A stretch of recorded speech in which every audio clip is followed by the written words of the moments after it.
Zyrtec for total relief. It works fast and lasts. Hello. Hi. Hello. I had trouble getting in for some reason. I had trouble getting in. Oh, Well, I think like part of the problem is Kevin changed the link. And so anyway, I think we're all here because I was over on a different link and nobody was there. So I tried a different link too. so we're all here. Great. Good. How's Yay. everybody doing? I'm doing great. Are you? Okay, someone sounds a little aggressive. But You Tell know, us. it took me a couple days. I had some very crabby, unhappy days. It's turned my schedule kind of on its head, and it really brings up a lot. It brings up, for me, food is never just about food, and now that we've kind of got this little window, it brings up other issues for me that are more kind of societal and kind of like the work that women do. It triggered me, I have to admit, when the rest of my family, and they're all males, they were all super happy that we were eating early. And sorry, now they're like cutting concrete or something at my neighbor's, so I'm gonna go in the house. So anyway, it was a lot of like extra work for me to get everything done on time, and all the guys were just so happy, like, oh, dinner's early for once. And I was just like, you have no idea what I had to go through to get dinner on the table at 5. So anyway, that's part of my story. The eating part has been a bit of a challenge as far as fitting in my workouts, but today I actually had a great success with that. And finding that there's plenty of fuel on this body to do fasted workouts and have no real performance downsides yet. So we'll see how that goes. Good. And what else? What is enough about me?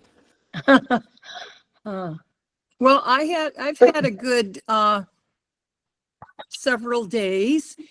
This weekend was day 6 and 7 for me on the accelerated, or what do they call it, advanced program, where you've already been low carb for a long time.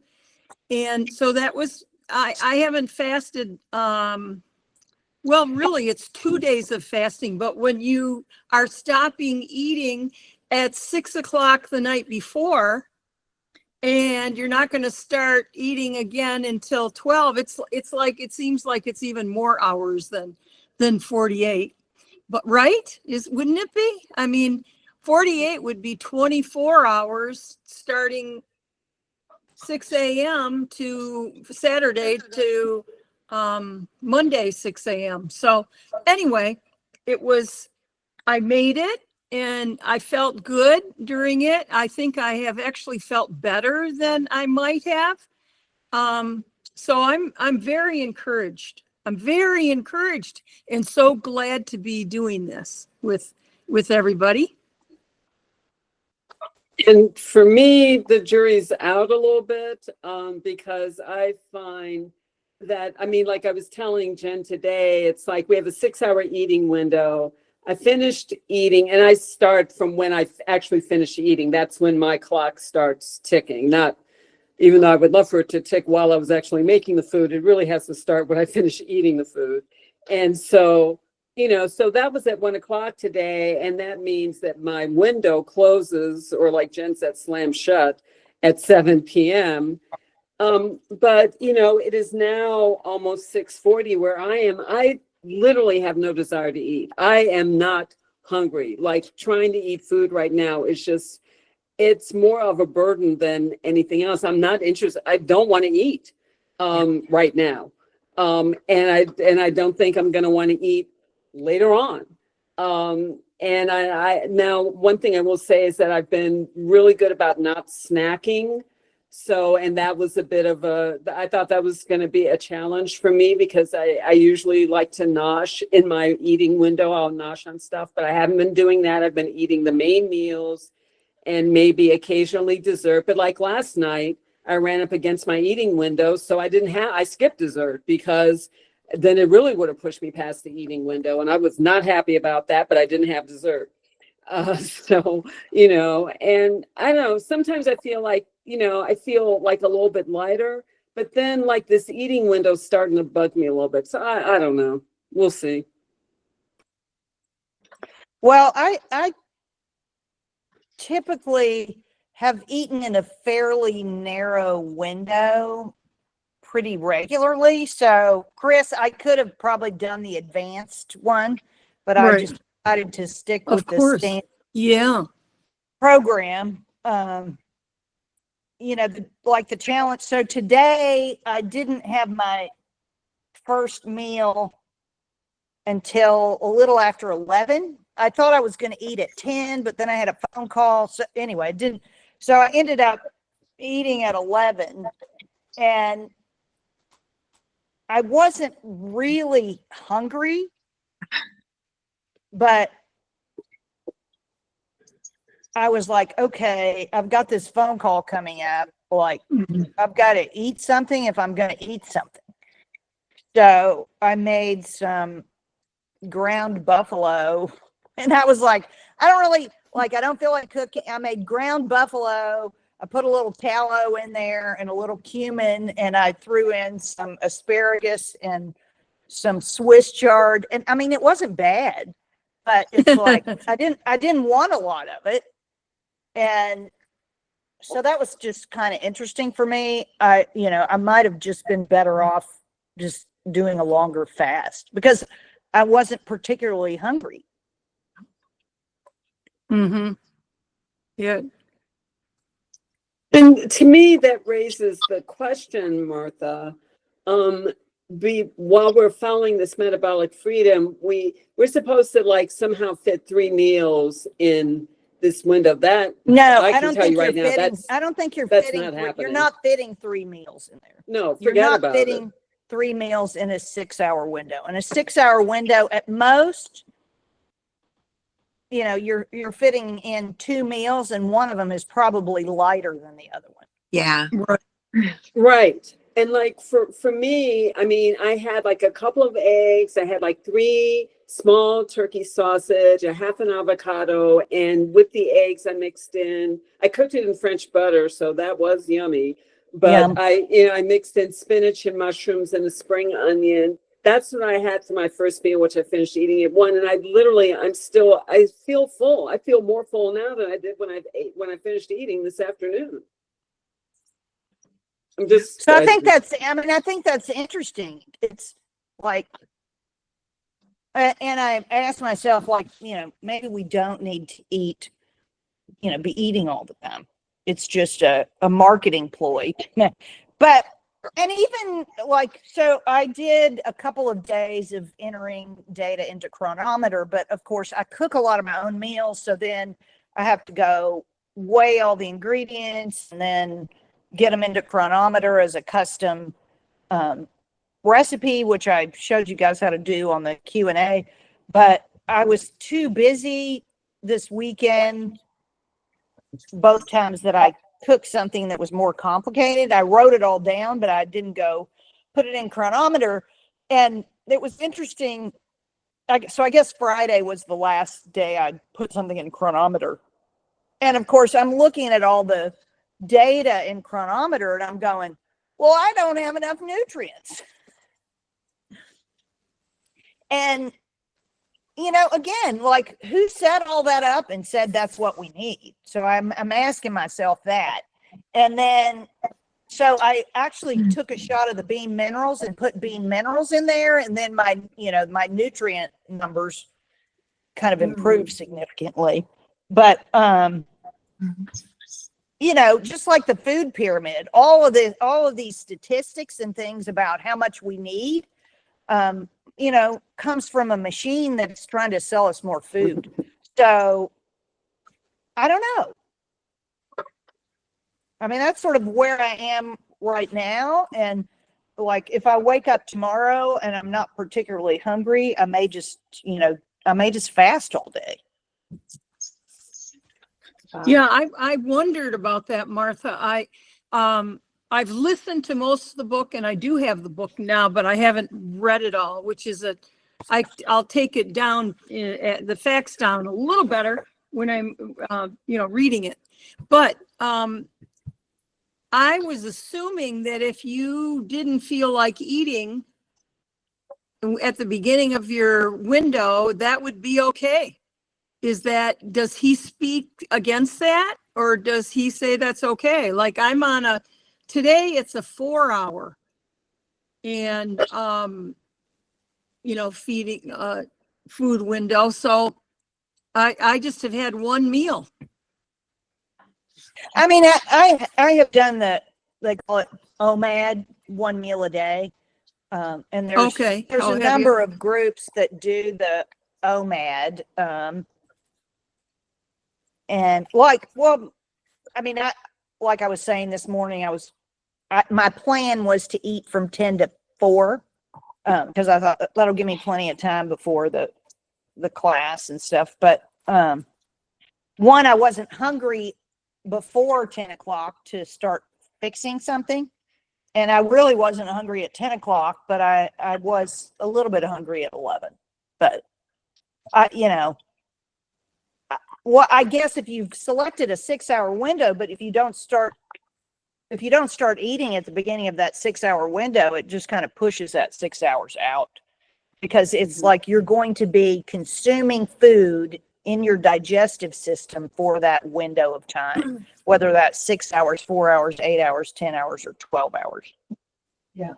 And the point is that you have, the hours for rest and digest and cleanup, which this week is that kicking off the autophagy phase, the fancy word for eating up the cellular debris and recycling that. And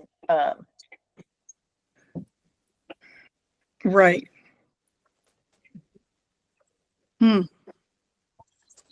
So anybody else want to share your experience this week? I don't see any hands up. Noya? Debi Bernish has her hand up, it says. Okay, Debbie. Oh, this is kind of interesting because I don't typically. I usually eat breakfast and I usually have some nuts for lunch because I'm not really hungry. I eat a big breakfast, like a huge, 3 or 4 eggs and meat and stuff like that. And then I have nuts for lunch if I'm kind of hungry, and then, have dinner, which is, like at 5 or 6. And so now with the shorter window, I have my coffee. I am not moving my coffee back. You'd have to kill me to have me move my coffee back. And so, I'm having my coffee first thing in the morning, and then I'm eating like at 10 or 11, and then that's it. So I've already eaten. I'm done eating for the day. But it was interesting. I think my blood sugar this morning was, what was it? Like, it was low, 77 or something, which I thought was good, good and low. But how long does it take to go into ketosis like that? So my blood sugar was 72 this morning. But my ketones were 0.2. So how long does it typically take at this level to go into ketosis? I think it really depends on how adapted you are. And I wonder if people who have been long-term low carb don't go into the high level of ketosis the same way that somebody who maybe hasn't been low carb for a long time and does the conversion and starts like burning more ketones. That's a really good question. What I like, for me, I notice like I get up in the morning and my ketones have been anywhere from 0.2 to 0.6 Oh, okay. when waking up in the morning. And then, if I take a walk, they might typically go up another 2 points from where they were before I took the walk. And I'm usually taking my walk fasted. Mhm. But like for me, when I've done longer fasts, I mean, I did a 9-day fast last August, which I think might have been too long. And at one point in there, actually, my blood sugar was very low. It was like 0.64 or not 0.64, 64. Sorry. 64. Uh-huh. Was 64. And I think I actually ate something in the middle of that fast because my blood sugar was so low. Well, and then, yeah, yesterday was a big, I don't know if you guys know, so I'm staying with my daughter and helping with my grandsons right now. And so I'm doing like excessive stroller mileage right now. Like yesterday, I think I did 8.5 or 9 miles with the stroller. Good for you. Well, she works out of her home for right now. And so I need to get the kids out of the house. And so the stroller, Yeah. someday I'll be a really good grandmother and be able to play with kids, but it's easy for me just to, So anyway, so I'm having some, low carb plus pretty heavy exercise. And then also I'm in Libertyville, Illinois, and it is so hot and humid here. I was reading one of the things they say to do to sweat. And I'm like, okay, I'm accomplishing that easily. There's no problem with that. So.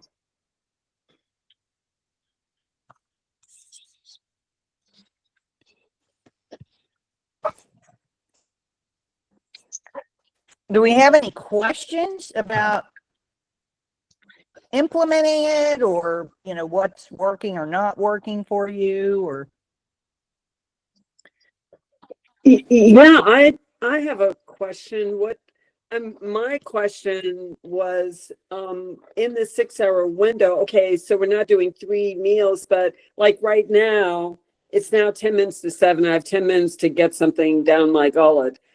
I don't really want anything. Do I just say, That's it? I'm done? Yep. And just wait until tomorrow around 12:30 or 1. Actually, I'm meeting someone for a work meeting tomorrow, so I'll be eating like around 12 tomorrow, but I wouldn't be eating anymore. I mean, my plan is not to eat anymore after like tonight now for the rest of the evening. That's the plan. Yeah.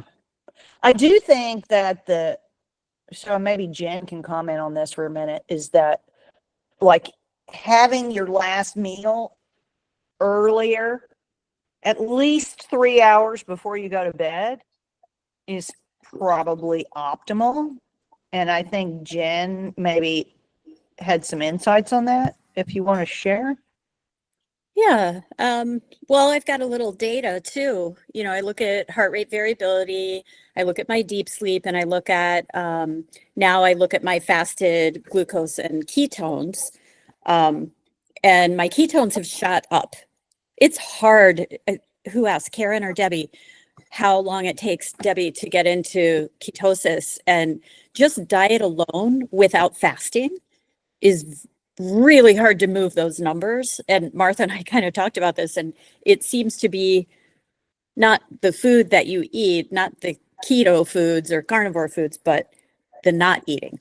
It's not eating that pushes that, ketone level up in the morning.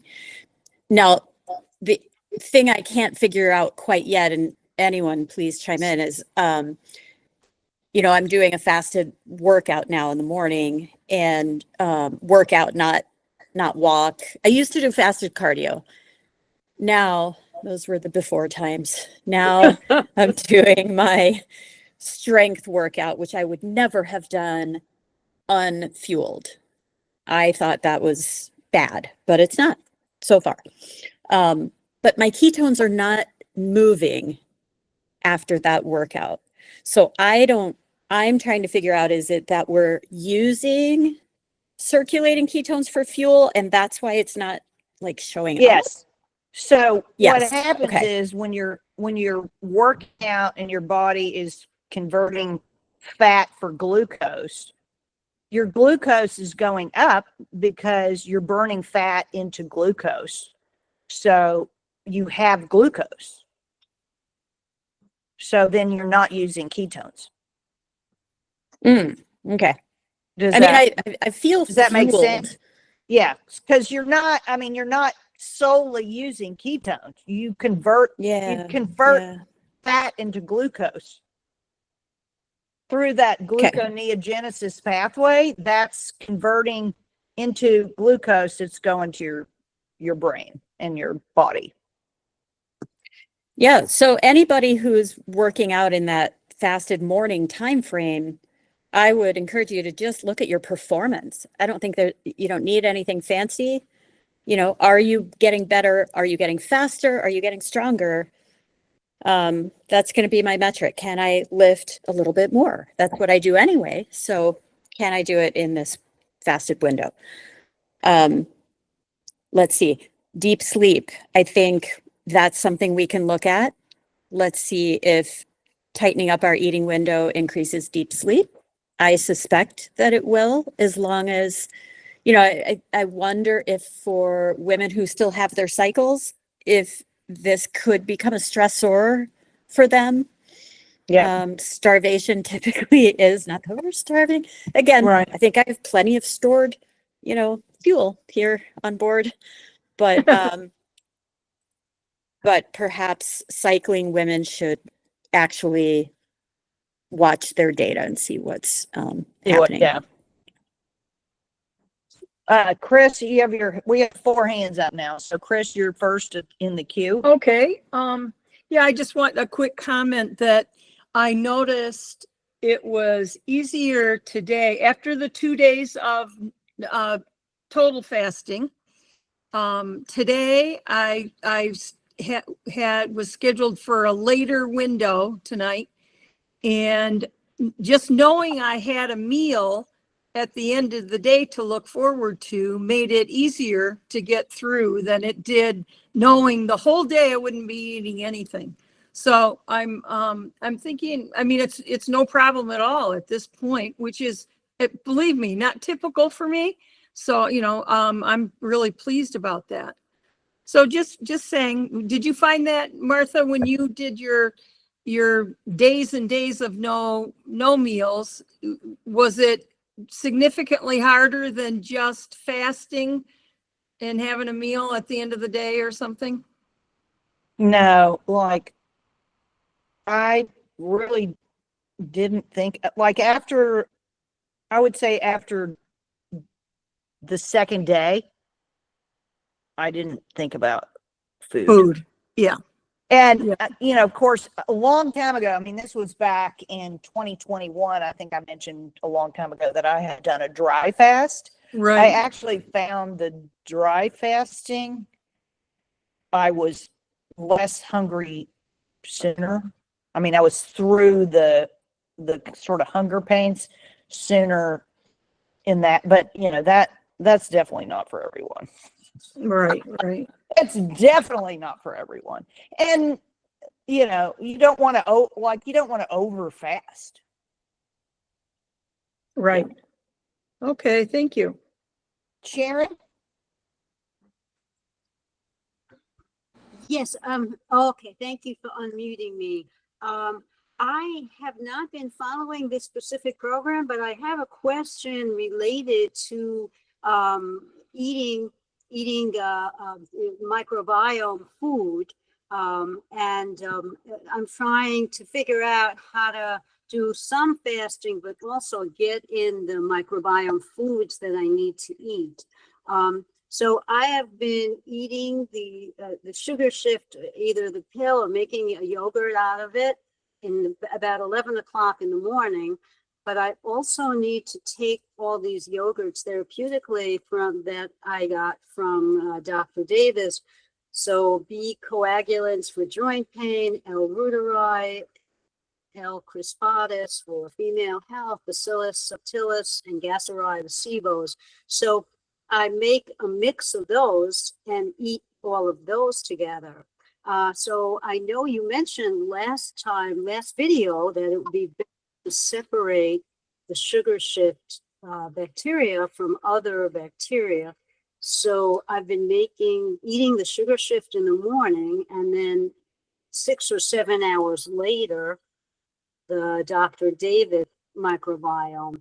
But I want to ask you, is that enough time to leave the sugar shift microbiome, bacteria? Yes, that's plenty of time. I mean, we typically say, 1 to 2 hours, so that there's enough distance in the pipe between what you're kind of layering on, so to speak. So yeah, that's plenty of time. Okay, and what I've been doing also is the first thing I eat is the sugar shift. Then I eat breakfast, like, usually eggs cooked in butter, sometimes with bacon, and then for the Dr. Davis microbiome, I eat like an avocado before. So I'm not only trying to separate it with time, but also with other foods. Do you think that's a good idea to give? Yeah, I think that's a good strategy. I think that's a good strategy. And I was looking through, I have a couple of cookbooks I really like on the microbiome food. One of them I seem to have misplaced around here, which is called the Microbiome Diet Cookbook. It's a little bitty, it's not a very big cookbook, but you can see I've kind of worn this one out.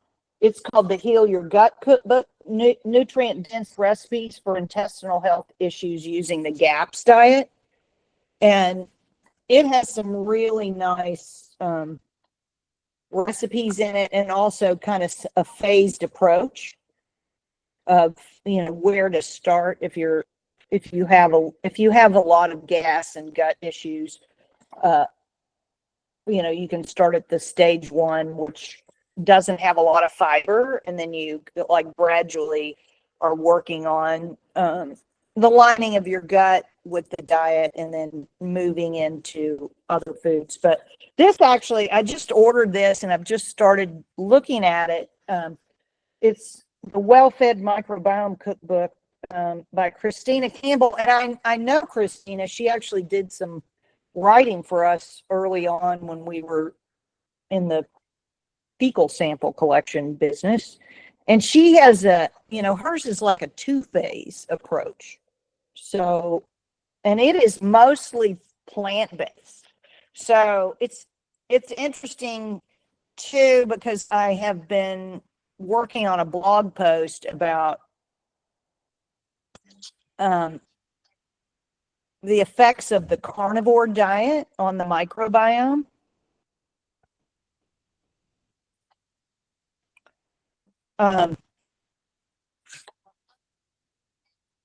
And Ben Azadi did an interview and discussed the results of his gut microbiome on his podcast last month. And I was listening to that, and it was interesting because the conversation, like he said, he felt fewer gut symptoms while he was on carnivore, so less gas, a lot of things went away. But based on his microbiome test, he used Viome. They all have their flaws, I'll say, but they have a health score, and his microbiome health score dropped by about 10 points. Wow. And he, they talked about some specific bacteria in there that were concerning to me. And so, like, I've been thinking about this as I'm working on the blog post to discuss it, is that if you have a lot of gram-negative endotoxin-producing bacteria in your gut, and you move to a strictly carnivore diet, you are removing all of the fibers that feed them, but you're also removing the fibers that feed the good bacteria. So you are reducing your symptoms in the short term, but probably doing some damage in terms of metabolic flexibility and microbiome diversity in the long term. Like you're probably affecting the resilience of your microbiome if you do that too long. So it's interesting to me that people who've been on carnivore for years that seem to be okay, but I wonder what the long-term implications of that are. Okay, so Lucky Lime, I think that's Paula. Is that Paula? Yeah, this is me. Hi. I am a little bit confused about the program. So I don't have a food that I cannot tolerate. So I'm eating everything. And I believe that's the idea. Not to have a food that you ignore for some reason or whatever. I mean, I'm not eating bread or any of those bad stuff, but anything that is good for you, I'm eating it. And I'm on this window of 2 meals basically for a long time, like 3 years. I don't eat breakfast. I drink my coffee in the morning and I eat lunch at 12 and then dinner at around 7. 6, 7, something like that. And but what I changed in my diet following Marcola, I started eating more sugar, meaning the simple sugar, like they call it, fruits. Yeah. I went back to fruits, and I started eating a little bit of rice, white rice, and a little bit of mashed potato. And when I'm saying this, I mean 1 spoon, 2 spoons maximum from the rice and 1 spoon of potatoes, mashed potatoes. Not every day, from time to time. So I don't go back to any wheat though, because I'm afraid of the glyphosate, and I believe this is what is bothering all of us, specifically me.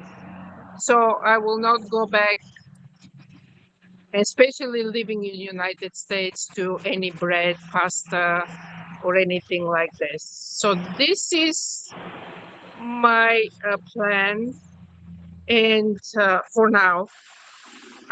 You say it's a good idea. You probably already started fasting for days, and it's hard for me to do it because I don't live by myself. I cook a lot during the day, and there's always something. Somebody's coming, something is going on, something, you know what I'm saying?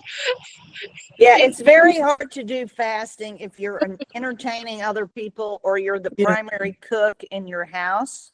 Yes, Just because, like, it smells good. yeah.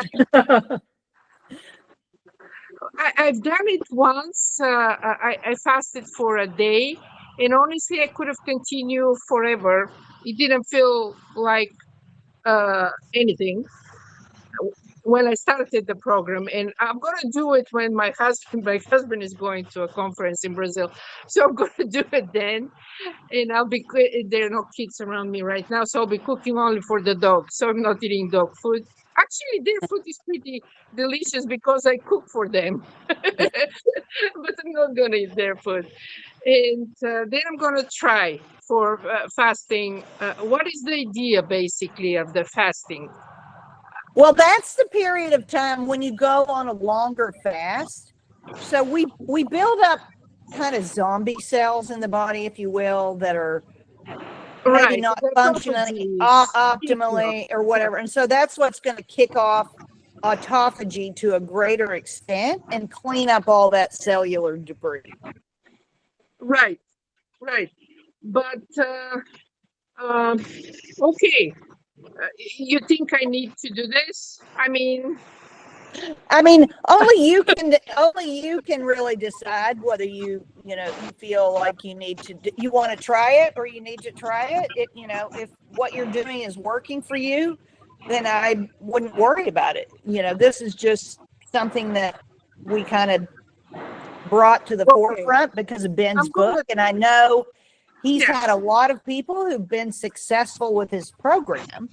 And he has altered his program to also, focus more on healthy carbs and, Yeah. at the end of the program, getting into flexing and having your high carb days. But on your high carb days, they're not high fat days.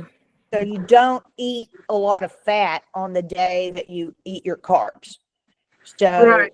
you're Okay. not slathering butter all over everything that you're eating on a high carb day, which that's the challenge for me, because when I eat a baked potato, I want to put about half a stick of butter in it. Yeah, I get you. Yeah, and when I eat rice, I want to put mayo on top of it. I know what you're saying. Okay, but I have a question, Bella, please. I was investigating your curve of sugar shift the other day. Because it's very interesting for me from the point of view of mathematics, etc. So this is the question that I have. When we ferment sugar shift more than 12 hours, Bella, we get a lot of, we end up with a lot of ryotary at the end. So we change practically the amount of bacteria that is already designed in sugar shift. Because when I followed actually, and I have a scale right now, which bacteria ends first and which second, etc., etc. So basically, we end up with a lot of L-reuteri and very little of mesenteroides, for example. Right. I don't ferment more than 24 hours, and my yogurt is fantastic because I don't want to eat debris of bacteria dead guys. I want to have more alive. But following your graphs, actually 12 hours will be perfectly fine because they go all together for 8 hours. They kind of ferment at the same pace for 8 hours. Martha, you disappeared. Yep. No, I'm there. I'm here. After 8 hours, they start shifting a little bit, and L-reuteri is like a dominant like crazy. So Yes. the question is this a good idea? Doing that, that sweet. Well, again, it's kind of two different options. But the reason why, like you see toward the end, less of the leuconostoc mesenteroides. So that's an organism that is typically used in fermented foods to start off the process because it uses up the oxygen and creates an acidic acidic environment for the other lactic acid bacteria to then take off. Now, I'd have to go back and look at those growth curves and see what's really driving the increase in the reuteri, but it does increase the reuteri there. In the last 2 hours, you get faster growth of the reuteri than the other organisms. Yeah. Now, what I never ran the model for 24 hours, so I don't know what would happen at 24 hours. I'd have to bring my consulting person back in to rerun the model to look at that. And of course, every yogurt is going to be slightly different. So I get people all the time asking me, well, what's the count of, blah, blah, blah in the yogurt? And, So just to give you an idea of the difficulty of separating out 8 strains and doing the colony forming unit counts, when we do a batch of sugar shift, we send out that batch for validation of CFU counts using flow cytometry and stuff like that. But we also send it out to somebody who then basically separates out all the organisms again on plates to make sure that all 8 of them are there and that they grow colonies. And you know, that can cost us $2,000 to $2,500.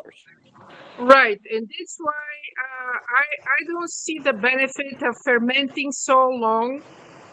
I think by thinking, not measuring, of course, just relying on the graph that you presented, we'll be in trouble of losing a lot of good bacteria from sugar shift and ending up basically eating L-reuteri with something dead inside, because they do the peak.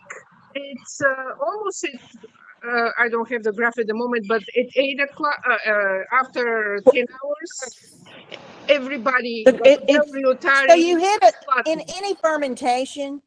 You hit what's called a stationary phase. Exactly. So you get a maximum growth curve in a stationary phase. Exactly. And a little bit of a die off. But then you can, from the metabolites that are produced from that, you can initiate another growth curve.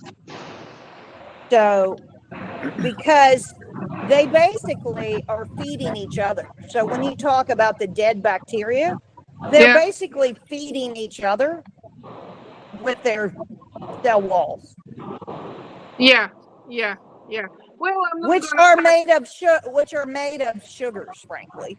So the cell wall is a glycan membrane, and that's a sugar membrane. So it's not like if you ferment it for 36 hours, everything in there is going to be dead, and it's only going to be Ruderide. Of course, that's not everything, but you're gonna change a lot of the proportions of how you created sugar shift at the beginning. Yeah.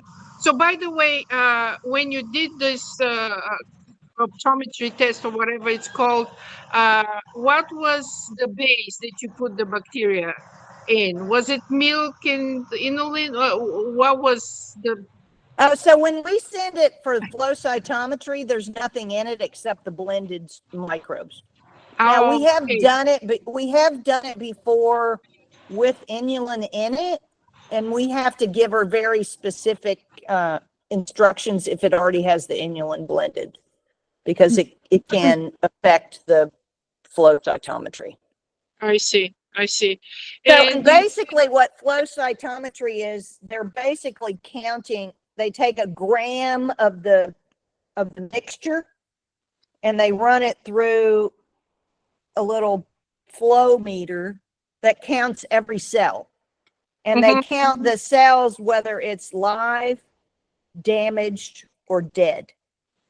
Right. And I think I've talked about this before, but probiotic organisms do not have to be live to have action in the immune system and the body. So both living organisms have specific action, damaged organisms will have some action, and the dead cell walls, which are basically neuramyl dipeptides, also have a lot of signaling information that they carry. And so all of that has activity. Okay. And another question, very quick. I'm sorry, I'm taking time. Because you just mentioned, I believe Chris said, or somebody else, don't put another bacteria. And I actually put probiotic in my yogurt, and you said this is a bad idea. Well, it's okay. I'm not saying it's I'm saying sugar shift is designed as a formula of 8 strains to work together to do something specific. If you put another strain of bacteria in there, I mean, Ruderide you can put in there because it's already got Ruderide. But if you put, let's say, they're not existing in your concoction. If you put something else in there, you know, they're going to interact. maybe in the same way, but maybe not. So that's all I'm saying. If you're buying the product for the mechanism of action to convert glucose and fructose into mannitol and alter, your blood sugar metabolism, and the benefits that we know from our clinical trial, all I can say is you may or may not get those identical benefits if you put a different strain in the mix. But if you think I have bacteria in my gut, I mean, when I'm consuming the yogurt of Sugar Shift, it goes and mixes with other stuff, correct? It does. Yeah. I'm just telling you, in the mixture that you have, like, I know the mechanism of action. And I know the Correct. mechanism of action in a clinical trial as it moves through somebody's body, what it does.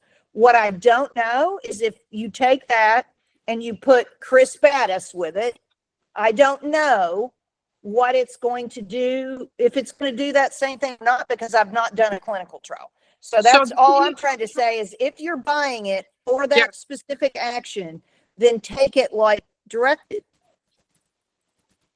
But, With no food? we're playing around with microbes here, and you're free to play around with any microbe you want. And, fermented foods are a prime example of that, because like if you go, I just made a jar of pickles from, the cucumbers in my garden. I mean, who knows what's in that mixture? Because I picked them out of the garden, I rinsed them off, and I put them in a jar with like a tablespoon of whey, salt, peppercorns, and some dill, and distilled water.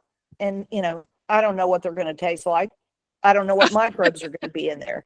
But like probably some of the microbes that were in my whey, but there were probably a number of bacillus microbes on the pickles, on the cucumbers.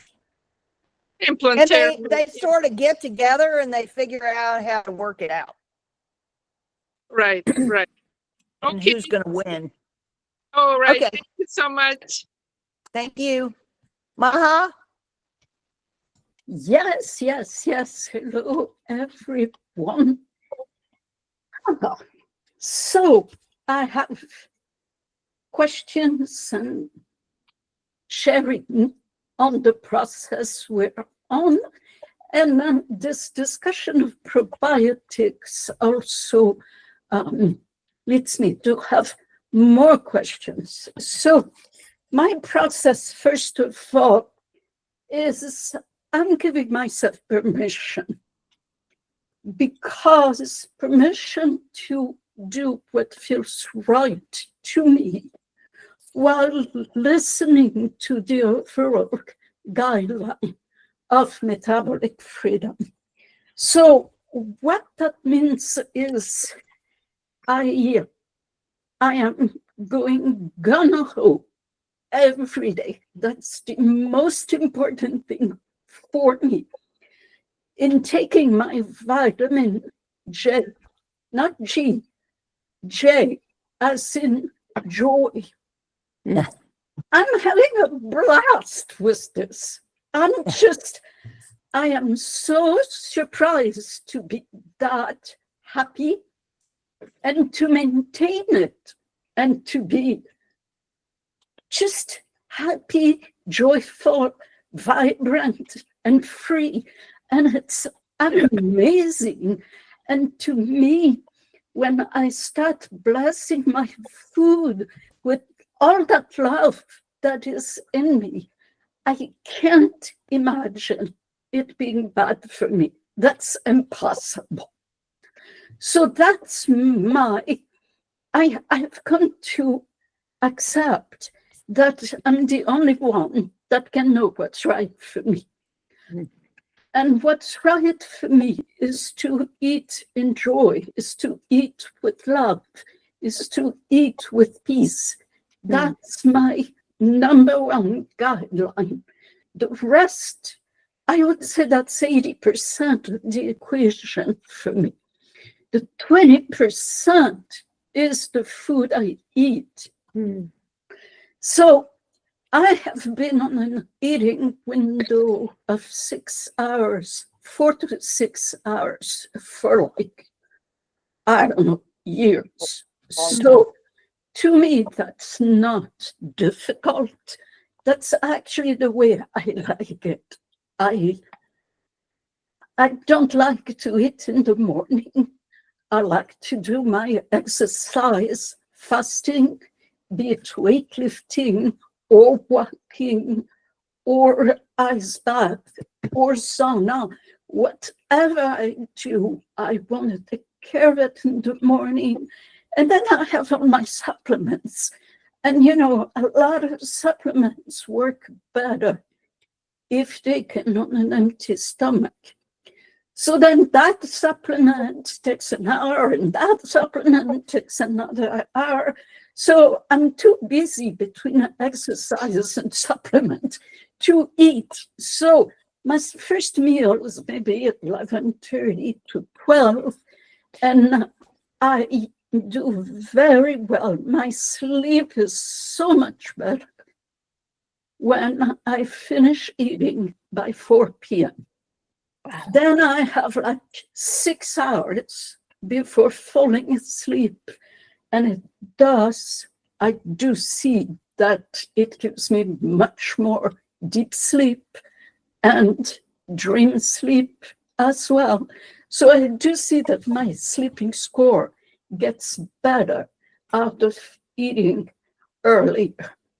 So I cannot always be true to that.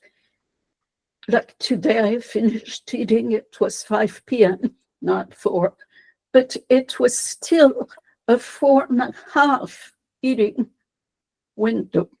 So that's one thing that is easy for me to do. I tried fasting and I could not do it. And you speak of 9 days. I did twice, 21 days with just water.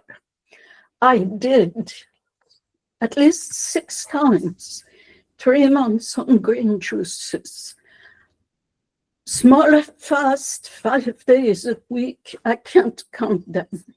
And I'm at a point where my body is just like, nope, nope. I want to be fed.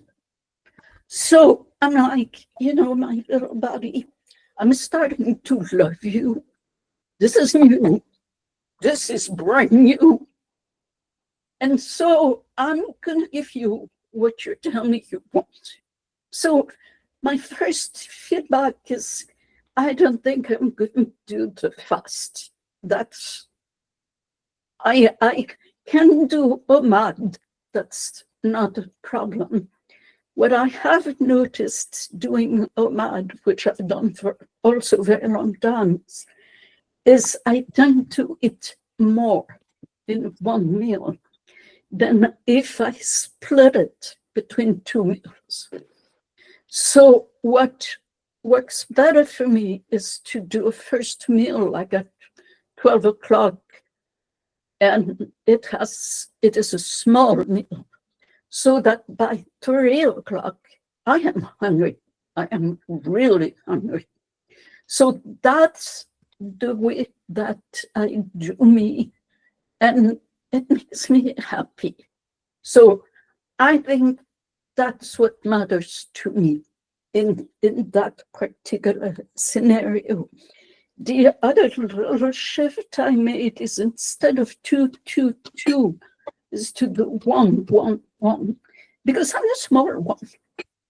You know, it's not that I don't like butter or olive oil or MCT. I love it, but I'm a small one. If I eat that much fat, it makes me fat. So I brought it to 1, 1, 1. So that I trust that this is still okay to be part of our experiment together. Oh, absolutely. And, you know, what I would say is, you know, Ben's Metabolic Freedom 30-day guide is probably going to be more game-changing for someone who hasn't been on this low-carb, intermittent fasting journey as long as you have. And, you know, somebody who has lost metabolic flexibility is going to have a totally different experience of going through this than, say, you are or I am, having done some very long-term fasting. It's just going to be a different kind of experience, but it can help somebody like that start to see that, you know, mixing it up and narrowing their eating window, or that they actually can make it through a fast, is going to have an impact quite different for somebody else. Where I would say, over on your side, you've probably over fasted yourself for a long time, and you're like you said, your little body wants to be fed. And you know, listening to your body, and not just because somebody said, okay, we're going to follow this in this book, you know, blah blah blah blah blah blah blah. Like, you know, that's the other thing that I think I try to get across in these calls, is that we have to kind of relearn to listen to ourselves, relearn to listen to what my body is saying. Now, that doesn't mean, like, if I'm craving chocolate, to go get chocolate or ice cream every night, but to learn to listen to your body. If you are, I mean, like, I notice sometimes if I'm craving something, I've learned to stop and go, okay, what am I really craving? Am I craving interaction with a human being? Am I thirsty instead of hungry? Am I stressed? And this is a signal from my body that it's under stress. And just to stop and ask myself a few questions about, like, why do I want this? Yeah, that's so powerful. That's such a powerful process to do. And, you know, I don't have a goal in this adventure. Like, I'm not, as a matter of fact, I don't have any goals anymore. I just choose to be happy and to be enjoy. And it seems to be taking any cravings away, because it's not like I want your body to lose 10 pounds, or I want you to have a bestseller, or whatever it may be. I'm just like, can you just live a day in pure joy? You know, and it's like today I had a bunch of errands to run. And I tell you, everywhere I went, it was just like this giant smile being reflected, and people wanting to help me. And I mean, it was amazing. And so I have no cravings, because I think that really dedicating, making my intention being joy, pure joy.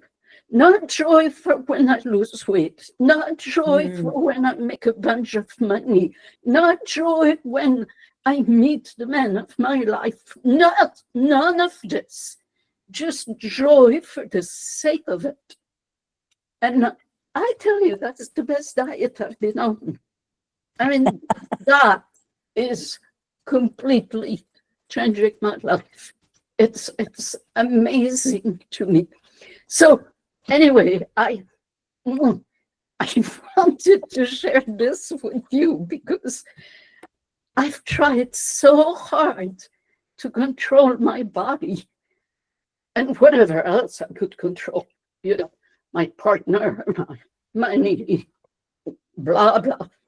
And I really think that this new approach is helping me heal at a level that nothing has thus far. As a matter of fact, I used to have eczema, and I have had eczema for such a long time. And it's gone. It's like 95% gone. And I haven't done anything except being happy. That's it. That's all I have done. And I'm starting to think that my skin problem were the constant mild frustration, dissatisfaction, and now that this is gone, the skin has no issue healing. It's just matter of fact. So that's quite lovely. Not all issues are gone, but I do think I'm on the right track. So that's that. Probiotic questions. I'll make it fast, promise. So I have gotten some ideal immunity. I've just finished a month of antidote antibiotic. And I believe I had heard you say that some people mix sugar shift and ideal immunity. Did I misunderstand that? Yes, I do have some people who mix sugar shift and ideal immunity. Okay, so that would be an okay procedure. Well, I mean, I haven't modeled the two of them together, but there is similarity in the ideal immunity is very similar to sugar shift, except it's fewer strains. And then it has one strain that very specifically targets a lot of foodborne pathogens like Salmonella, E. coli, Listeria. So that's probably the one that I have most people who, if they are taking two at the same time, they're taking those two. Got it. But it's okay. I can do a month of ideal immunity on its own. I just wanted to check your feedback on that. And is it okay to ferment it at 104 degrees? Because then I could use my two machines, 199 degree, 104, and then I think it should be fine at 100. I think I've done it at 104 before, but it's been a while since I've made a ideal immunity yogurt, but it should be fine at 104. Okay. And then last probiotic question, just taking from what Lucky Lime was saying, I've been fermenting my yogurt for 36 hours, not 24, just following Dr. Davis' guidance on that. Should I do things differently? Again, yogurt is an art, not a science in particular, but when we're looking at single strains, which is kind of where the 36-hour thing, that came from Dr. Davis's research showing kind of getting to a very dense load of colony forming units. So that rooterized is going to double about every 12 hours. And so, let's just say if you started out with 10 billion, then it goes to 20 billion, then it goes to 40 billion, or, so it's getting you to a higher count. Now, like when you have a more complex fermentation like sugar shift, you're probably not getting a doubling every 12 hours just because they're using, so like in a rooterized single strain, all of the media, the milk that it's growing in is feeding rooterite. In a mixed formula, some of that is going to each of the different strains, and then they cross feed each other, some of the things they make. But, that's that growth curve that Toby was talking about is, kind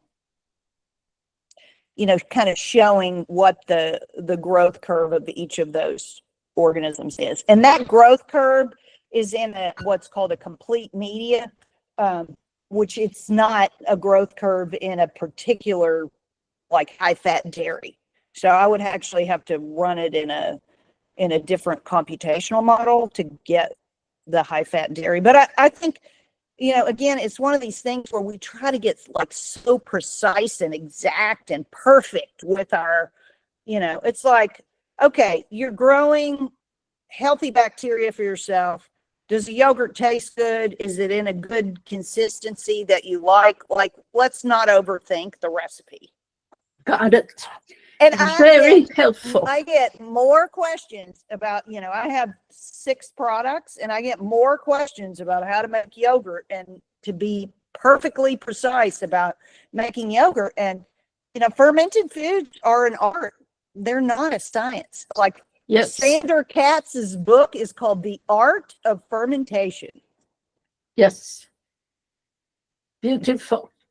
Thank you, thank you, thank you, thank you, Martha. Thank Love you. Love us Love all. you. Thank you. Karen? Yes, thanks, Martha. Can I just open by saying that if you're craving chocolate, that's where the inquiry starts. You don't need anything else but chocolate. You don't need to talk to anybody. Not You kind of don't girl. need- Yeah. you don't need anything. You just need the damn chocolate. I'm just saying. Well, what I will say is I bought now cocoa nibs. So I have organic cocoa nibs. So they're not sweet at all. But I put the organic cocoa nibs in with my yogurt and, a few blueberries or, something. So it gets a little bit of sweet from the berries. And, I have those cocoa nibs. And then I think I might have mentioned before, I use this cocoa lasses, which is very dense in minerals. And I use like a teaspoon. So it doesn't really have a whole lot, and that gives me my little chocolate fix. But I share your love of chocolate. That's good, because otherwise we wouldn't be able to be friends anymore. No, I'm teasing. Actually, here's what I wanted to ask. I asked Jen this question. I thought I'd read something, and maybe correct me if I'm wrong. I thought I read something in the course of the book about when we're doing the reset, that the idea is to like do gentle workouts, not really strenuous workouts. Jen's doing really strenuous workouts, and that's really working for her. But then I'm not really sure that I read that. I'm not sure if I did or not. Do you recall that, Martha? I do recall him saying that somewhere in here, and I do recall that from the coaching. When he's starting people out, he's really not having them do aggressive workouts because you're going through a stressor process here. And so, you don't want to layer on a really intense workout stress. But like somebody like Jen is like, it's probably not that stressful for her because she does it all the time, Right.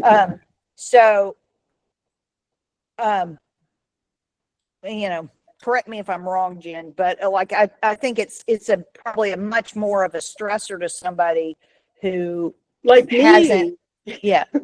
I'm gonna push back on that and say that I do very much in certain workouts go as deep as I possibly can because many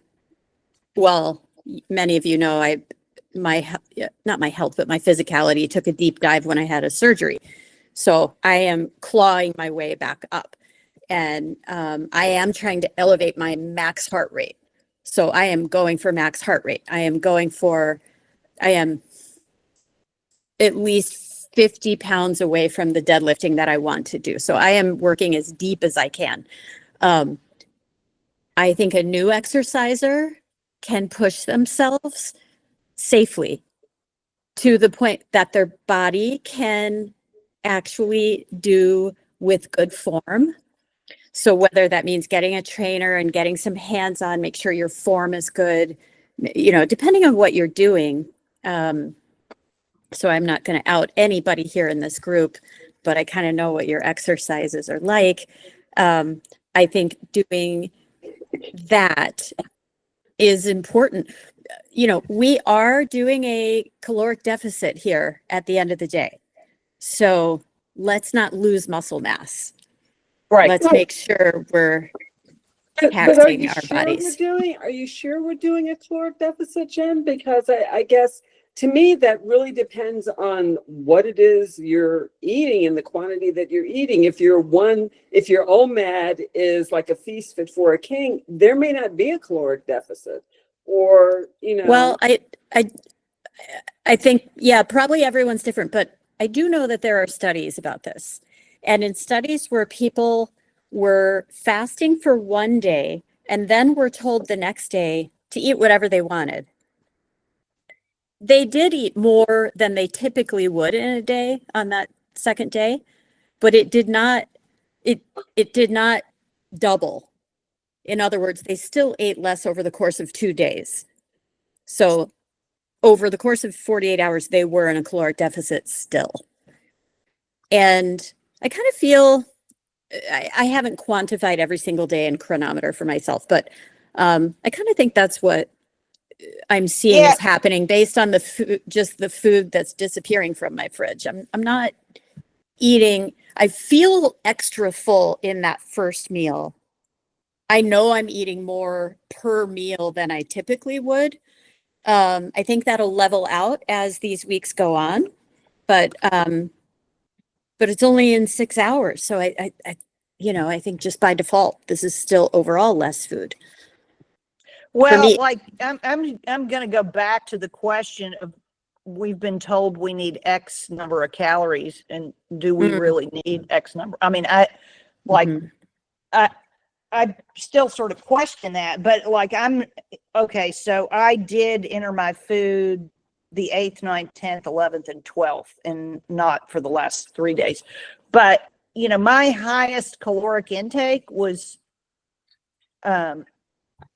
just barely over 1,500 calories. That's not a lot. So that it's not a lot, but as I kind of was going through that process, I'm like, I don't eat a lot more than that on a regular basis. So, so then I'm asking myself, only because I'm looking at data on some chart, okay, am I undernourished? But sort of back to what Maha says, what's your body telling you? My body's telling me it's not hungry. Yeah. And I I'm think not, your body might I'm actually be not happy. super muscular, but I don't feel like I'm losing muscle mass either.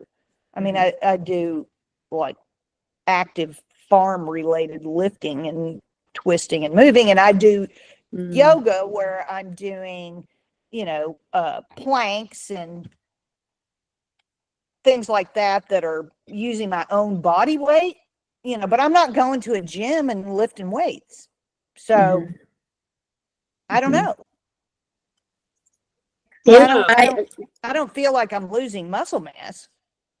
I mean, to tell you the truth, maybe I am, but I don't really feel like I am either. I feel like I can lift and I haven't been, this is the Jen, all out myself, Jen, so you don't have to do it. So I'm not working out as much as as Jen would like me to, and really as I should. But I also think the way that I'm eating is really helping in terms of me keeping the muscle that I have, like the clothes that I have fit the way that they've been fitting, or slightly better, which is my big barometer. I don't own the scale, so I have no idea what I weigh. I just go by the clothes. I have a vibrational plate that I use. Sometimes I will do upper arm workouts while I'm on the vibrational plate, but a lot of times I'll just get on the vibrational plate and leave it at that. But then there's also, exercises that I will do, but not nearly as consistently as I should.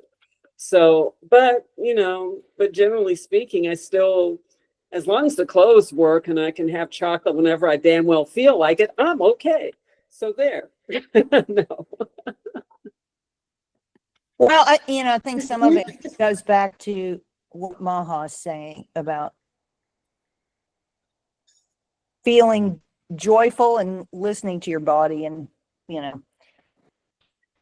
not, Yeah, that's key. The Yeah. joy part is I think is really key. And the other thing I was going to mention before I stop talking is that I noticed like last week, that was like the first full week of the reset. And I don't know, like I wear a CGM, and like I was telling Jen that the week before I started this, like the CGM was off the chain. It was so, I mean, it had like levels I've never seen before, like over 100, like 110, up to 120 or whatever. I'm like, what the hell's going on? I hadn't changed the way I was eating. And then when I started the reset, it's like everything, and I changed the monitor, everything calmed down to like smooth as silk 80 for like the whole week. And it's like, okay, so either it's a janky CGM, which could very well be, or there's something else going on that I just don't know. And now I had to change the CGM because you need to change them every 10 days. So now I'm sort of like smooth as silk at a 90, even though, it's not like I didn't have sweets. I didn't, I only had the one meal today that I had. I haven't, and the only thing I've been drinking is water. That is it. I didn't even have coffee today. So, that's very strange to me. it's strange that you have level blood sugar. No, it's strange that with the CGM that like a couple of weeks ago was like really high, even though I hadn't changed anything I was eating. And then when I started the reset, it really calmed down. But then I changed CGMs again. So Were you under stress? That I mean, I don't, maybe I was, and I didn't know it. I don't know. Because I think stress is really the underappreciated contributor to blood glucose. And I've talked about I this do too. before. Yeah. And I've seen it myself. Like I've had a very stressful day today.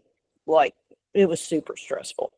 And I'll be interested to see what my blood sugar is tomorrow morning when I get up, just because it was just an intense day. And honestly, like being on here has kind of calmed me down. Oh, good. Like, Good. maybe I'll feel better before I go to bed. But,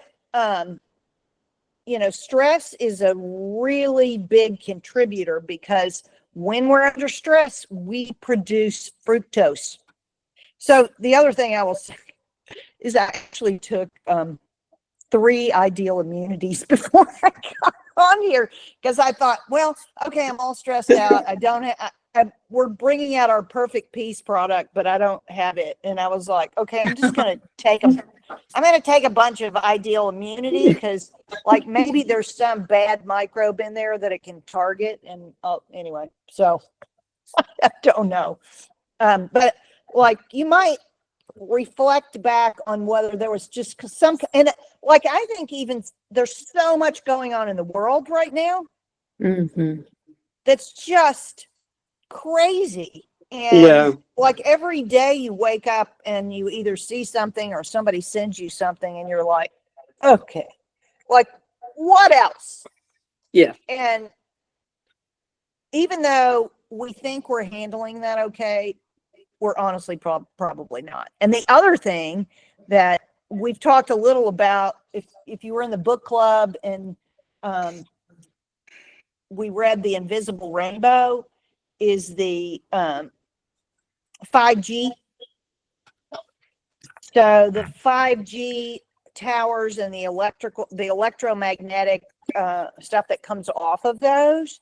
I was actually looking at something this week related to a strange weather pattern near me, actually, and ended up sort of down this rabbit hole that 5G can heat up the atmosphere. It can do all kinds of things. So like crazy weather impacting our cells and how they're communicating, creating stress, all of that. So I have noticed, I try to remember to turn my Wi-Fi off every night before I go to bed. And I do notice if I forget to turn my Wi-Fi off, I mean, I don't have a sleep tracker, but I can just tell I don't sleep as well. Wow. Yeah. So, if you can turn off your Wi-Fi, I don't want to sound like a crazy nut job, but who knows what they're sending through the wires at night. So Yeah. like put your phone in airplane mode, get it out of your bedroom, and turn off your Wi-Fi if possible. Okay, and Noyo has waited very patiently. So you're on mute. You'll have to unmute yourself. There's a little button at the bottom. Like bottom row on the left. There you go. It's Lisa. I tried to figure out how to change that. I couldn't find there, but it's nice to see everybody, and thanks for this meeting. And I'm doing their 30-day challenge, and I'm really excited about it. I got started a little bit before you guys because I thought you guys were starting sooner. So then when it was later, I thought, okay, I'm just going to start. So I've kind of been through this little odyssey with it. Did really good, and I kind of worked with Ben and his group a little bit to just get me. And anyway, that's a long story. I kind of imploded, but I'm back now. But the really interesting thing was just how much energy I had while I was in ketosis. And so now I'm back in now for 3 days, and I'm real happy about it. I find I'm happier. I do morning walks. We walk 10,000 steps a day, and I just like fly to where when I'm like annoying everybody, because I just go so fast and it just feels normal. But so that's great. I'm waiting for some of the brain fog stuff to kick in that he talks about. Where you go into a room and it's like every time you go into a room, it's like, wait, why did I come in here? So that's really annoying me, and finding words, things like that. So I'm really hoping that that's going to be a benefit that I see pretty soon. And Maha, I just love adding the vitamin J to G. I just wanted to say that on top of the vitamin G. I love that. But getting back to my question. So one of the things that I can't really figure out, and I don't know if this is more a question for Jen and Martha, is, I just cannot get as much protein as they want me to get. I'm getting mostly about only 50 grams a day, and that's with breakfast. And then, like all of you are saying, I'm just not hungry the rest of the day, and I'm kind of worried about it. So do I just not worry about it and do the? Yep. I don't know if you listened to the recording from our last call where we had I missed that, but I never could figure out how to get that recording to listen. I think it's posted now on the Facebook. It is in the Facebook now, and you can also find it on our YouTube channel. Okay, yeah. So it's up there now. I think it just got posted yesterday. So. Oh, okay. All right. Sorry, I can just listen to that, but no, we'll answer it.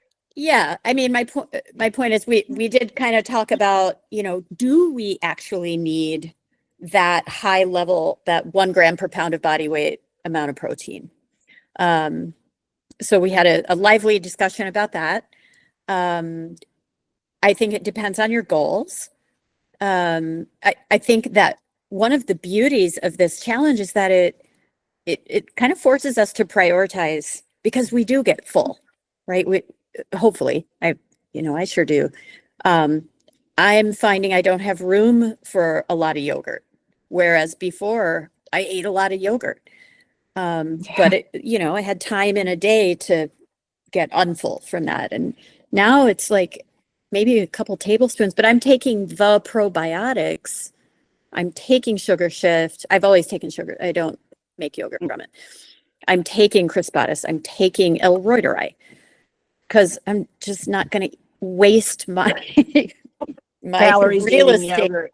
Yeah. So I want that steak. Like, I'm craving it.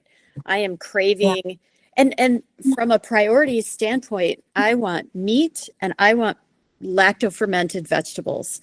Like, talk about listening to your body. Like, my body is saying that's all there's room for, although I am forcing room for the ice cream that I made with chocolate protein powder because it was so good. But yeah. Okay, so I'll watch that and just look, because I don't know. Yeah, pound per body. I'm really tall, so I this might surprise everybody, but like at 170 pounds, I'm between a 6 and an 8. So it's like, no, it's You're tall. Yeah. it's a Yeah. good weight. It's a good weight for me. But so they want me to have 170 grams a day. And I'm just like, what else could I possibly eat? Like, But not for a challenge like this. okay. I think that would be, what we're doing is an experiment. And I think the beauty of this conversation is we're all finding little bits that, we'll take some of this with us back into normal life. So approaching this time with more of an open mind, I think getting out of our comfort zones is so important. I was perfectly happy with my diet before, eating according to Dr. Davis. I had plenty of good foods, never feel deprived, feel, energetic for workouts, but I didn't need to do this. I think, some people have asked Dr. Davis, like, do we need to, do a reset? Do we need this? And the answer is no, except I think it's great to hate it a little bit. Like I was kicking and screaming the last couple days, but like I'm learning new things, and that's really good for us. Get out of our comfort zone sometimes. Do things that are uncomfortable. And exploded me when I started, because all I did is thought about food for all day long. But now I just stopped and I started again, like when you guys started. And yesterday I did 24 hours. I just wasn't hungry. Wow. And today I'll do 1800, and it's okay. But I think I need this. I'm looking to heal some autoimmune stuff, which has been, I think, caused by leaky gut. Listening to Ben, which has been an interesting twist. So I'm hoping that this is going to help that too. And getting off of sugar. So I've been off of sugar for the most part since April. So that's again, Right. So that's good. And so I'm hoping it does that and just helps me in a bunch of other ways. So, so I have one more question. Well, okay. So I'm listening to you guys with exercise. I just started CrossFit. Okay. I'll tell you what, beat the shit out of me yesterday. Yeah. I went to bed at 7 o'clock. So it's like, so I hope that's okay. I mean, everything's done to my level, they're really great, but it's a lot. So I hope that's going to be okay. And then I'm getting enough protein, to do that. But the other question that I had is, for him, we're talking about fat, and I'm a little bit confused. He says, okay, so the first week he wants you to do 2-2-2, and then he says you can stop that. So I've been kind of thinking that I don't really need to add extra fat on purpose other than what I would normally eat. But I just wanted to make sure, in order to stay in ketosis. So one of the things, I learned from being in Ben's keto camp for a while is like some people, you start out with that 2-2-2, and some people just kind of think it's sort of a recipe to put fat everywhere. And what happens is if you're kind of overloading the fat in your diet, there's plenty of fat to burn from the diet and not from your body. Right. So you won't get into ketosis because you're having so much fat in your diet. So that's often one of the things he will modulate is, making sure you're not eating too much fat. Okay. I mean, you don't want to go low fat, but you don't want to like overload the fat thinking, okay, I'm on this keto diet, I'm going to, eat fat all day long. Yeah. So, yeah, we'll say that. And then just to go back to the protein question, I think it's Dr. Mercola's book that we're actually reading for August, and I don't remember exactly in there, but I think he actually had 0.8 grams of protein per pound instead of 1 gram per pound. So I thought that was an interesting difference. I think it was 0.8. It might have been a little less than that. And if you, when you listen to the other conversation, I think we talked about this, but like I have concerns about too much protein because protein ferments in the gut. So if you're not getting good elimination, too much protein fermenting in the gut makes a lot of nasty metabolites. So it's why we don't put protein in a compost pile, because it putrefies. It doesn't ferment and break down like fibers do. So that for me is, something that I have had in my head for a long time. And I'm personally am not a fan of protein powders. So that's a big part of the discussion and I have a blog post that I wrote on I think it's on Substack about that, about Pottinger's cats and dead proteins, where basically ultra pasteurized and pasteurized milk is denaturing all the proteins and all the processes that they use to turn protein powder into a protein powder also denatures the proteins. And those are really important signaling molecules. And we've lost all of those signals because the food is dead.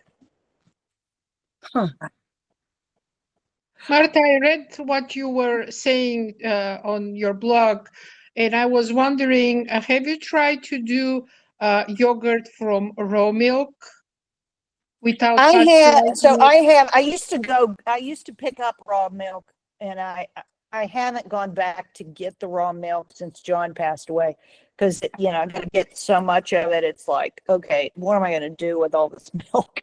I need to find a source where I don't have to get as large of a volume. The milk I was getting, the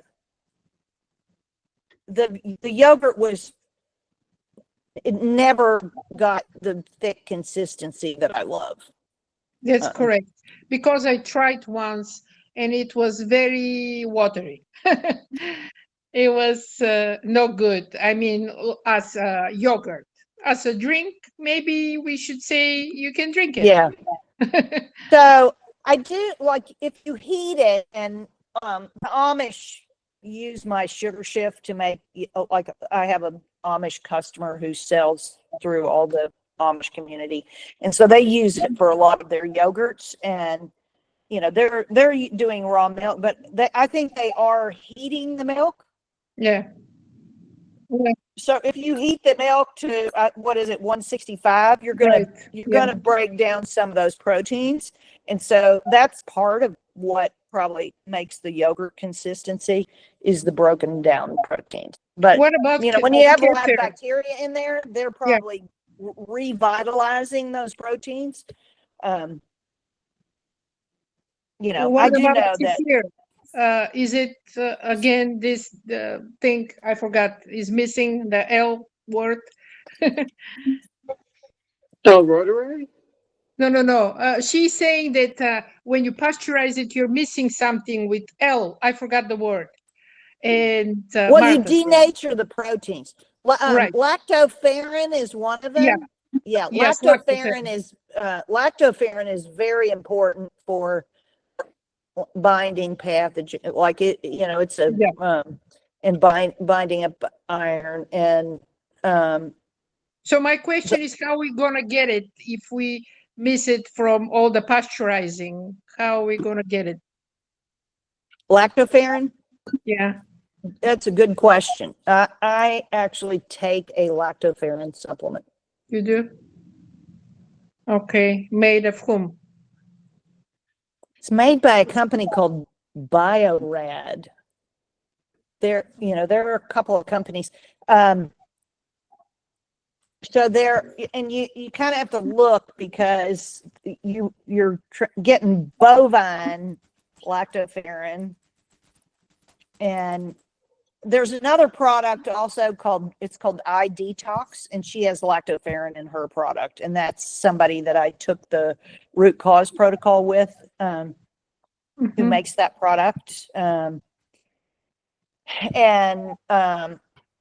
there are now some lactoferrins that are made from genetically engineered yeast. Oof. So, you have to look at the bottle and the source. What Hi, about Chris. the natural yeast? Does it have it? The what? Natural yeast, nutritional yeast. Natural yeast would not Yeah. produce lactoferrin. No. It's engineered into the yeast to produce the molecule. Oh, okay. Okay, maybe we should talk about this more. Yeah. No, I think you still had another question. I jumped Oh, in no. talking about protein. Oh, yeah. No. So I don't know, just as a rule of thumb, do you have an idea of like how much protein I should try to get in a day while we're doing this reset? Or Jen? You're a meat eater? yeah. I encourage people to get their protein from at whole food sources during these small eating windows. Like, we don't need the protein powder. Now, you'll have to excuse me because I do love my whole beef protein powder in ice cream. And it also has gelatin, so it thickens like the yogurt. It really is quite wonderful. But right now it's meat. It's whole foods. It's all about, for me, it's like just triggering this super primal feeling about everything. I want meat. I really want meat right now. So I'm not counting my grams protein. I'm listening to my body. And I would encourage you to do that. Okay. But if you're concerned about protein, prioritize eating meat. If you're concerned about performing in CrossFit, though, see, it's like different goals require a different, approach to how you eat. If I were going to wake up and say, I'm going to go crush that CrossFit workout, I'm going to want some carbs to do that. But if you want to just do CrossFit and not get all competitive about it, ask me how I know, then do it to, scale it to your abilities, and don't look at the people next to you and try to keep up. Just, do your best CrossFit and focus on form. I mean, anyone doing CrossFit, I think, don't sacrifice form for speed, because that can happen. This gym is on the protein question though, so yeah. I'm going to go back again to, if she needed to get 1 gram, like outside of this metabolic reset, if she needed to get 1 gram of protein per pound, that'd be 170 grams a day. Well, an 8-ounce steak is 56 grams of protein. If she ate 3 8-ounce steaks a day, she would not get the full thing of protein. And that just seems like way too much protein to me. And if you think back again to like I know, like paleo is focused on meat, but honestly, I don't think there was ever a time in humanity that we were eating 3 8-ounce steaks a day. It just logically, it does not make sense. Thank it you. doesn't make sense. Thank you. I've been on this healing journey for a decade, and Kareden, is that how you say your name? I watched a video where you were on. It's from the sugar shift starting, and you were saying how all these people, it's like everybody's telling me what to do, and I go to a market and I can't even buy anything. So, I'm trying to just stop, like listening, and so thank you. That really helps, because now here I am doing this, and now people are telling me, oh, you've got to do this, you've got to do that, and then no, don't do whatever everybody else told you. So it's just, you're just getting pushed and pulled, and you're just trying to get better. So, okay. So I'd say listen to your body, but I mean, I just can't imagine eating 2 8-ounce steaks a day. Right. You know, right. and eggs have a lot of protein, but they don't have that much protein because, like, you know, when I first started doing the keto stuff with Ben, I was like, okay, I need to get all this protein. And I would be like, okay, well, I had 4 eggs for breakfast, but I think there's not as many grams of protein in that as you would think. It's like, okay, well, I'm not going to eat a dozen eggs for breakfast. Mhm. You know, it's I first like started, one of his recipes was a 6-egg omelet. Yeah. There's I didn't only like 7 grams of protein know. in 1 egg. It's not Mhm. much. and so then you're left with, oh, well, I better eat these protein powders because that's the only way I'm going to get my grams of protein. And I don't think that's healthy. That's No, me. I'm But like very just using my common food. sense, Yeah. that does not seem healthy. Yeah. I eat Yeah. pretty low on the food scale. Things that come in boxes and packages historically just set off my food sensitivities, and so I pretty much don't eat any of a box or a package ever. So just whole food. So yeah, so that is how to get. Okay, so I will just not worry about it. Which Except collagen. Collagen is a good idea. And I would say again, having the whole meat, having like turkey with skin, you'll get collagen, or having, Sure. you Yeah. know, Beef making short your, ribs that have a lot of joint gristle. I eat Yeah. the joints. This is how Yeah.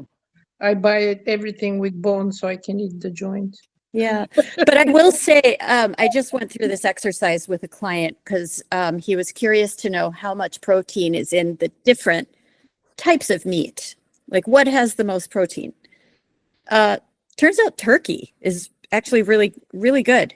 So 1 cup of dark meat turkey with skin has 66 grams of protein. And 1 Wow. cup's not a whole lot. Like I could easily, no problem, down 2 cups of turkey. So if you love turkey, it's not that hard. It's hard to get the skin though at the grocery store. It's mostly ground or skinless.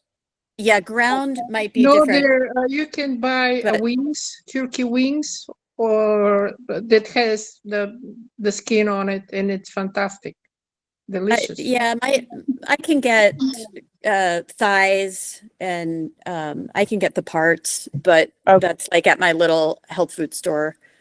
Whole Foods never has turkey unless No, they never have Thanksgiving. turkey. They don't have and frankly, in the last 2 years, their meat supply has gotten rather paltry. I agree. You know, Yeah. they're moving down the pathway to feeding you bugs and alternative proteins. Yeah. Get to know your farmers, everyone. So poultry actually has a whole lot. I think you get into problems with omegas and the balance if you eat too much chicken, but gram for gram, you get the most protein from turkey and chicken. And then after that is beef, pork, lamb. Fish is pretty far down the line. So there you have it. Yeah. As I far as- figured out the fish thing because I made a fish chowder and I Mhm. added shrimp to it to have some extra protein, and it still was like, I couldn't believe how like low cal. It's nutrient dense, but it's very low cal and low. Okay, thank you. Okay, Debbie, last question. You're up. And so this is actually a soil question, and it's a quick one. Would you rather I email you, or? You can ask. I'd like to hear it.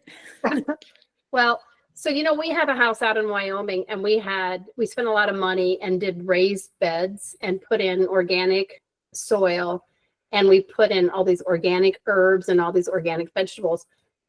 And to our dismay, our neighborhood cats came and pooped in them. And so we already threw out all the plants. And so my husband's question is, can the soil be saved, or we have to throw it all out and start all over? And then the cats are going to be taken care of. That's like, no, we're not shooting them. They're going to go to What are you gonna do to the cats? I That can't sounds wait. like a real Western problem to me. Yeah. Oh no, it's Wyoming. They could just be shot. But anyway, but so do we need to throw all the soil away since they've been pooped in? Because I know there's like salmonella. Like, how much did they poop? They pooped a couple times, and then I mean, put some yield and shield on it, and it you'll should be fine. I okay. think you'll be fine. Excellent. Okay, makes You me know, I guess the only question I would have, I guess, okay, now I'm going to backtrack for a moment, because cats carry toxoplasmosis. exactly.